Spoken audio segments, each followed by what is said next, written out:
Imana yacu ni Imana y'ibihe, ni Imana y'amasetso, irahindura ibihe bigenda bihinduka.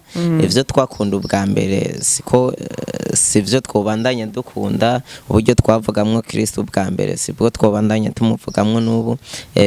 Ibihe birahinduka, kuvuga tubwirizwa gutera intambwe mu kuvuga Kristo. Urwaruka rwishe ubu ruriko rurahurumbira ivyo vya rap, bariko Satani we ariko arabikora mw'isi, ariko abikorera ko neza mu kwamamaza ubwami bwiwe. Rero mu gihe natwe hatoboneka inyishu, n'abana bo mw'ishengero bosanga bahurumbiye vya bindi nyene vyo mw'isi. Muga ucuzana ibindi bintu bohurumbira, bakumva nyene bariko baragira ukwatura kuzima, bakatura ijambo, aho vyoca bimera neza gose. Rero je naje nk'inyishu kugira ugwaruka ariko bararuka ubu ntibahurumbire bijya vyo mw'isi, ariko baronke muri uwo mudiho nyene ivyo bashobora kwatura bifise birimwe ijambo vyuzuye ubwiza bw'Imana. Ibintu bisoba bitunganijwe neza cyane, kimwe cyose ku mwanya wacu. Twe tuzoheza kuri eglise isaha 6, hanyuma isaha 9 tuzosha duhindura ikibanza, twese tuzoba turi kuri F Nyakabiga kuri Lycée Kepes, niho hazobera igiteramo nyezina. Isaha 9 umuririmbyi wa mbere mu batumire azoba duza kuri stage, hanyuma igiteramo kizohera isaha 12, hanyuma tuje dusangira agafanta, habe ceremony ya mariage. Rero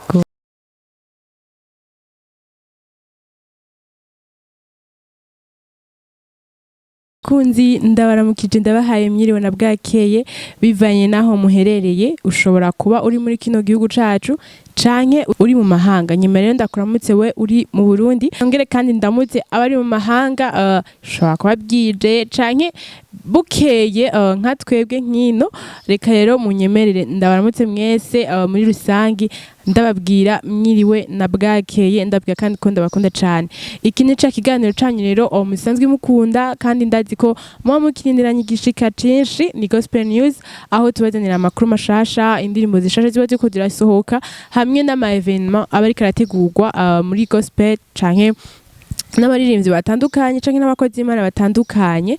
Uyu munsi rero ni umunsi udasanzwe, ndikumye n'umutumire, reka ntashimye kumuvuga jewe, ndamuha akanya abidondore, ababwire zose kazi. Shalom abariko baradukurikirana barahatandukanye, ndabaramukije. Ni ku mazina nitwa Terasi Cinteje, ndi umupasiteri mu ishengero rya Yerusalemu mu Burundi, rikorera ku Mutakura ku G9 nimero 40. Hanyuma nkaba nsanzwe mpimbaza Imana mu mudiho wa rap. Rap. Ego. Je ndabaye Tony, gute umupasiteri ashobora kugira rap? Birorosha burya? Zose n'ingabire nziza, n'ingabire ziva ku Mana, kandi zose zashiriweho kugira zishire hejuru izina rya Kristo. Donc ego izina rya Kristo. Ariko no munsi hari abakozi b'Imana benshi batemera yuko rap, donc sinzi ko mwebwe mushobora kuba mumaze kuvyumva nka jewe, hariho abakozi b'Imana usanga batemera rap. Rero biciye bintangaza kumva yuko umukozi w'Imana, umupasteur arongoye ishengero ashobora kuba wenyene ubwiwe ari umurapeur. Ibintu biryoshe cane. Imana yacu ni Imana y'ibihe, ni Imana y'amasetso, irahindura ibihe bigenda bihinduka. Ivyo twakunda ubwa mbere sivyo twobandanya dukunda, uburyo twavugamwo Kristo ubwa mbere sibwo twobandanya tumuvugamwo n'ubu. Ibihe birahinduka, kuvuga tubwirizwa gutera intambwe mu kuvuga Kristo. Urwaruka rwishe ubu ruriko rurahurumbira ivyo vya rap, bariko Satani we ariko arabikora mw'isi, ariko abikorera ko neza mu kwamamaza ubwami bwiwe. Rero mu gihe natwe hatoboneka inyishu, n'abana bo mw'ishengero bosanga bahurumbiye vya bindi nyene vyo mw'isi. Muga ucuzana ibindi bintu bohurumbira, bakumva nyene bariko baragira ukwatura kuzima, bakatura ijambo, aho vyoca bimera neza gose. Rero je naje nk'inyishu kugira ugwaruka ariko bararuka ubu ntibarurumbire bijya byo mwisi ariko baronke muri uwo mudiho nyene ivyo bashobora kwatura bifise birimwe ijambo vyuzuye ubwiza bw'Imana. Ego cyane nizera yuko n'abakozi Imana ko baradukurikirana bagiye baharonkeye umuco kuko uno munsi ugwaruka kenshi usanga ruhurumbira bike bintu bigezweho ugasanga bakunda zijya ndirimbo zo mwisi zirimo uwo mudiho nyene. Sinzi umuntu wigeze kwivuga aravuga ngo biraryoshe yuko ubwira ubutumwa ugwaruka bicishije mw'ivyo bintu nyene bakunda kuko niho bazokumva n'ingoga. Jewe no munsi nje nyimba nkundiki dufate nkundiki ukacuza umbwira ubutumwa mw'ico kintu nyene nkundamo biroroshe kwakira agakiza ariko uciye ukambwira ibitandukanye n'ivyo jewe mba nkunda simba nase yuko utari kurambwira agakiza ariko mu bisanzwe birakugora nawe birangora. Afite no mudiho bisa no kwivuga amazina no kwivuga amazina ico twagizwe muri Kristo. Nagiye kugira ihishurirwa mbonye ati somye mu vyahishuriwe Yohana 15 umurongo waho sindawibuka neza niho nagiye kubona ati mwijoro nitwamara kwambuka inyanja y'ibirahuri tuzoririmba indirimbo ya Mose cangira amaziko yo kumenya iyo ndirimbo ya Mose ngiye kuyiraba cyasanga yari karivuga amazina bivuga amazina ibitangaza Imana yabakoreye ingene yabaja kiyaga gitukura hanca ndumva rero ati birakwiye ko natwe twivuga amazina tuvuga ubukuru bw'Imana tuvuga ico Kristo yaducikiye mu bwami.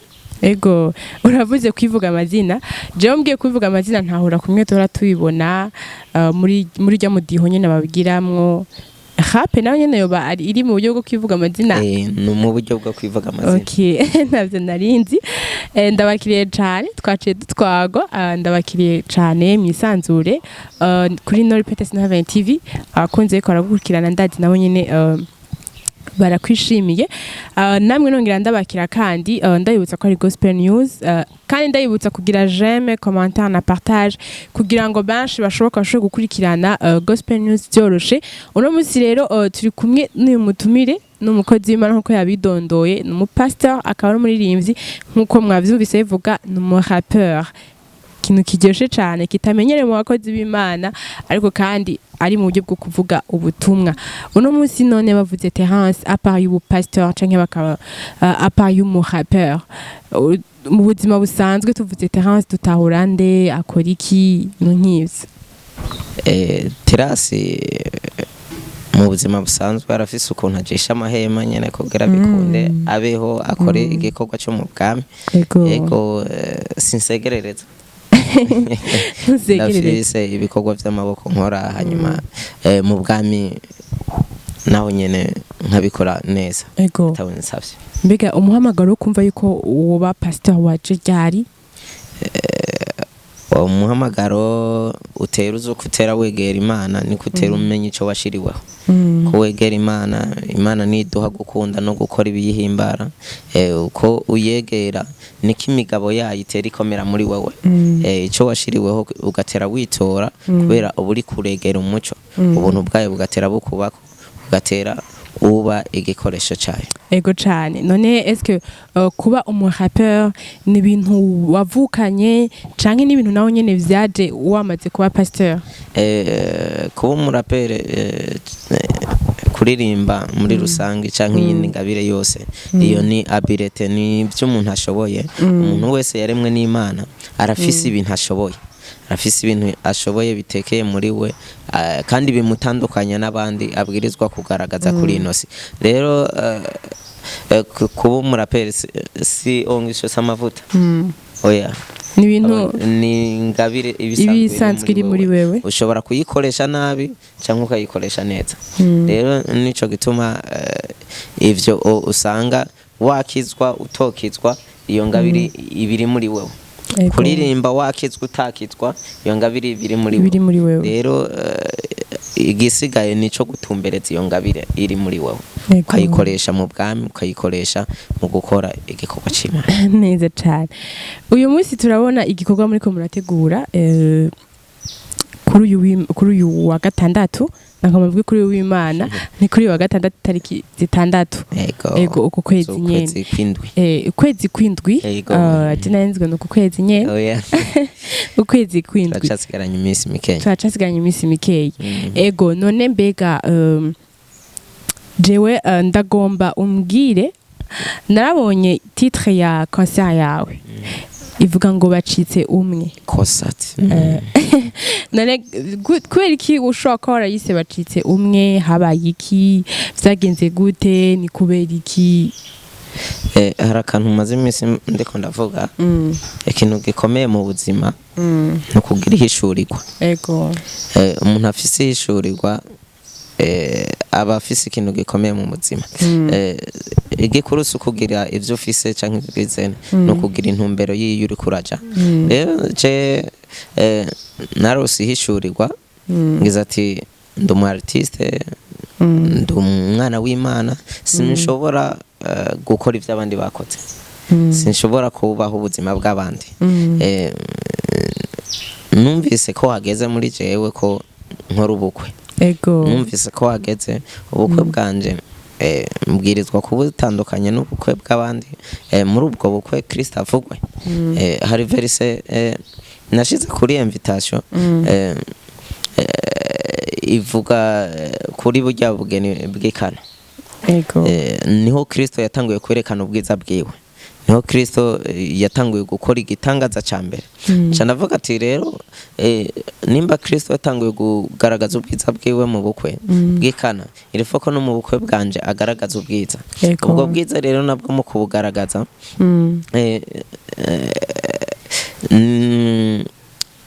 bifise igicapo c'ijuru ubwa igicapo c'ubukwe gifise igicapo c'ijuru kuko Imana iriko iravuga Kristo imuvuga nk'umukwe Imana iriko iravuga ishengero ikarivuga nk'umugeni ikizotugira umwe je n'umugeni wanje narya amajambo twatureraniye arya amajambo niyo ari mu bushobozi butuma uwo munsi ducitse umwe bijya dusezeranye rero na Kristo ari umuntu abantu bamuzi ndetse banamuvuga baba no mu mashengero bamuvuga mugabo batagize irya acte yo kumwakira ngo bature kari umwami n'umukiza w'ubugingo bwabo bagasanga bamuzi uko bataracika umwe rero n'akaryo keza rero muri iyo concert ko Kristo azovugwa hanyuma abantu baronka umuco barabiye ku gicapo cyajya amajambo twaturiraniye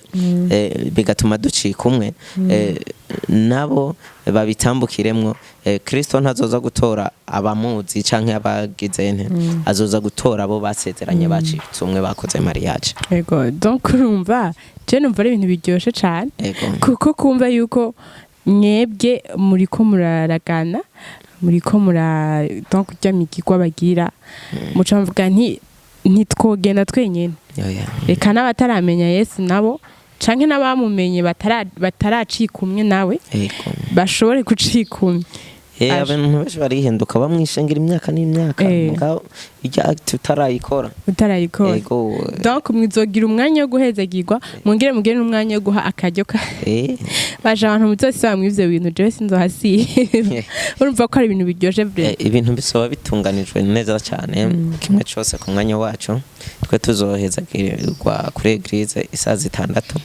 hanyuma isaha 9 tuzosha duhindura ikibanza twese tuzoba turi kuri F Nyakabiga kuri Lycée Kepes niho hazobera igiteramo nyezina isaha 9 umuririmbyi wa mbere mu batumire azobaduza kuri stage hanyuma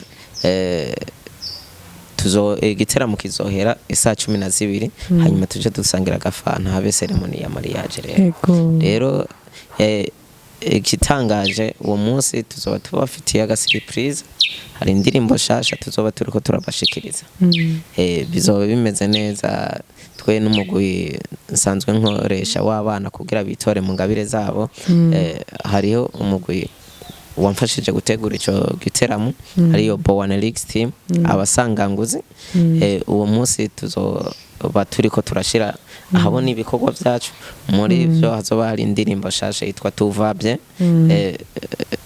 iri muri album abasanganguzi hanyuma n'abatazohashika uwo munsi nabo nyene twarabiyumviriye ko bizoba biriko biraca live kuri Facebook kuri page yanje Terasi Cintije nabo nyene ntibazoba bahombe. Ego ndumva n'ibintu biryoshe cyane rero dukwiye twese utumire abagenzi bawe utumire inshuti zawe kugira ngo tuzohabe twese.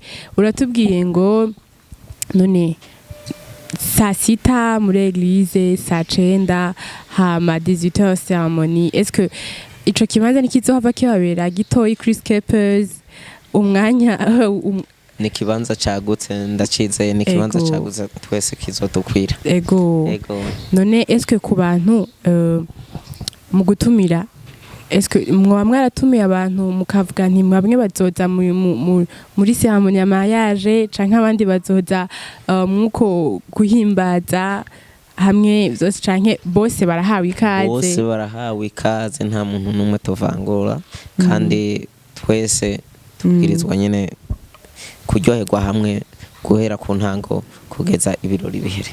Tego cyane umva ko ari ibintu bizoba biryoshe cyane rero nta muntu we wavyumvise ntuzosibe jewe sinzosiba nzohaba. Uno musi hari abantu peut-être babonye affiche ariko ntibashobora gusobanukirwa neza nashaka uno musi ariko aradukurikirana ushobore kubibutsa bizobera bizotangura igihe cy'isanki donc umutive abantu uno musi babonye affiche ariko batarasobanukirwa neza ku buryo yuko bashobora kuvuga ngo no musi afishe nayibonye ariko kubera ko rabonye ibintu mbona umenga birasize ubwenge nkuko Jeff yansize ubwenge ndagomba utomorere umuco abantu bifuza kuzohaba uwo munsi.